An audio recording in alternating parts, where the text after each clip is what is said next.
Question number 6. திருக்குறளின் சிறப்பை உணர்த்தும் நூல் எது? திருக்குறளின் சிறப்பை உணர்த்தும் நூல் எது?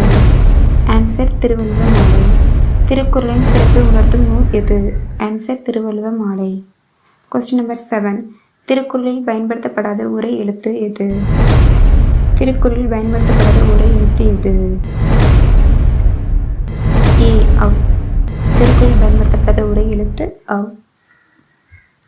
திருக்குறளில் பயன்படுத்தப்படாத உரை எழுத்து அவ்.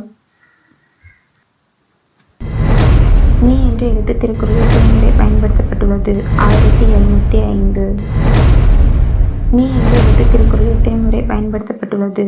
1705. Question number 9. திருக்குறளில் உள்ள மொத்த எழுத்துக்கள். திருக்குறளில் உள்ள மொத்த எழுத்துக்கள் 42,194. திருக்குறளில்